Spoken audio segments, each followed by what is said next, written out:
ఈ అడ్డమైనంతో ఎప్పుడులో ఏ కూరడినా మెచ్చుతలేడు. ఏం చేసుడు, ఎట్లా అండాలి, ఉప్పు తక్కువైంది, కారం తక్కువైంది, ఇదే ఏం లేదు. ఇక ఏం కూర కూడా అండ ఏమన్నా వేసుకొని చేయగరా అత్తమ్మ. ఏంది బిడ్డ ఊకెళ్ళి పెట్టుకుంటాళ్ళు? ఏం చేయమంటావు అత్తమ్మ? నీ కొడుకు ఎంత మంచి కూరలు అండినా కానీ ఎప్పుడు ఏదో ఒక వంక పెడుతుండు. ఏం చేయాలో చెప్పు. నేను ఓ కూరల గురించా మీ లొల్లి? మాకు కూడా గట్టినే బిడ్డ. 6 నెలల ముందు మామ గిట్నే గోసపుచ్చుకునేది. ఏ కూరన్నే మెచ్చకపోయేది అసలుకే. ఇగో గందుకనే మా బుజ్జవ్వ మర్విన్ రుచులకెళ్ళి పచ్చడ్ల ఆర్డర్ పెట్టింది. అవునా? మర్విన్ రుచులు అంటే ఏంటిది? అయ్యో నీకు ఇంకా తెలియదు అయ్యాంది. ఇగో మర్విన్ రుచులు అంటే అన్ని తీర్ల పచ్చళ్ళు. నాన్ వెజ్ పచ్చడి, చికెను, మటను, మామిడికాయ, టమాటా ఇవన్నీ బాగున్నాయట. అందుకే అవన్నీ తీర్ల పెట్టింది నా బిడ్డ.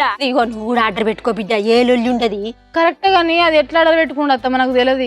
ఏమున్నది బిడ్డ, చాలా సింపుల్. ఇగో 95895113కి ఈ నంబర్ కు వాట్సాప్ లో అని పెట్టినావనుకో పెద్ద లిస్ట్ వస్తుంది. కానీ నీకు ఎన్ని తీర్ల పచ్చళ్ళు ఉన్నాయంటే అన్ని తీర్ల పచ్చళ్ళు ఉంటాయి. నీకు ఇష్టమైన పచ్చళ్ళకి ఆర్డర్ పెట్టుకోవచ్చు. అయ్యో గింతేనా? మస్తు ఈజీ ఉంది. 95895113. అరే నెంబర్ కూడా ఈజీ ఉంది. ఇప్పుడు ఆర్డర్ పెడతా. ఆ నల్ల మొక్కపొంతో నాకు గోస అవుతుంది. ఈ పచ్చళ్ళు తినన్న లొల్లి తగ్గుతుంది నాకు. సరే పెట్టుకోపో.